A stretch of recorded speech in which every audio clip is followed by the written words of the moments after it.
Samantala, nagpalitan ng radio challenge ang People's Liberation Army, Navy ng China at US Navy malapit sa Baho de Masinloc. Bumuntot naman ang isang Chinese fighter jet sa MDA flight ng PCG. Si Patrick De Jesus sa report. 2 araw matapos ang insidente ng banggaan ng 2 barko ng China sa Scarborough Shoal, muling nagsagawa ng Maritime Domain Awareness o MDA flight ang Philippine Coast Guard nitong Miyerkules ng umaga. I-deploy rito ang Cessna Caravan aircraft kasama ang ilang miyembro ng media kabilang ang PTV News. 30 nautical miles mula sa Panatag Shoal, nakita sa MDA flight ang paglalayag ng Littoral Combat Ship USS Cincinnati ng US Navy bilang bahagi ng kanilang Freedom of Navigation Operations. Nakasunod naman dito ang isang warship ng People's Liberation Army o PLA Navy ng China. Narinig mula sa MDA flight ng PCG ang palitan ng radio challenge ng PLA Navy at US Navy.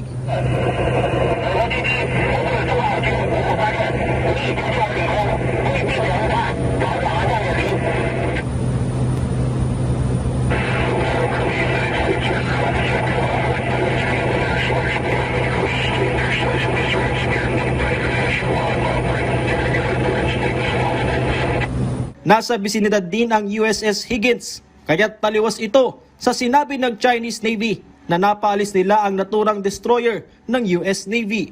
I don't think that that would be accurate because based on the statement of the US Navy, they were just carrying out a routine FONOPS.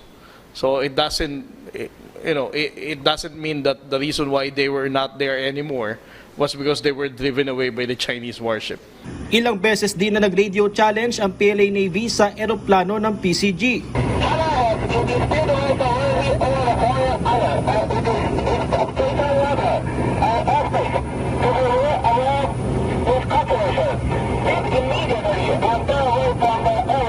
Pagsapit naman ng aerial patrol halos 1 nautical mile mula sa Scarborough Shoal, sumulpot ang isang fighter jet ng PLA Naval Air Force na posibleng nag-take off mula sa isang aircraft carrier. Ilang beses pa ito na delikadong nagmaniobra na may distansyang 200 hanggang 500 feet sa gilid maging sa taas ng PCG aircraft. Hanggang sa ngayon ay nakasunod pa rin sa atin yung Chinese fighter jet at nasa 20 minuto na itong umaaligid dito sa ating sinasakyan na Cessna Caravan plane ng PCG. Pero nagpapatuloy ang MDA flight sa bisinidad ng Scarborough Shoal o Baho de Masinloc. Para sa kaligtasan ay lumayo na rito ang eroplano ng PCG hanggang sa humiwalay na rin ang fighter jet. Sabi ng PCG, hindi naman may ugnay ang agresibong aksyon ng Chinese aircraft sa insidente noong Lunes. One thing is clear, no? Every time we conduct an MDA flight over BDM, they are also harassing and endangering the safety of the Coast Guard aircraft.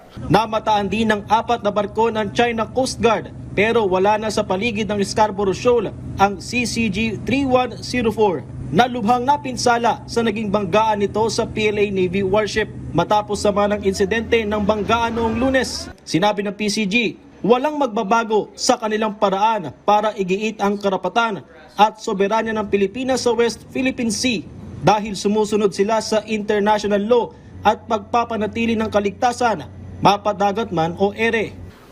This is a learning experience for the People's Republic of China. For so many years, we have been reminding them to stop dangerous maneuver, to stop risky blocking, to adhere to the collision regulation because there is a very high chance of miscalculation and this kind of collision incident would happen. Mula sa West Philippine Sea, Patrick De Jesus para sa Pambansang TV sa Bagong Pilipinas.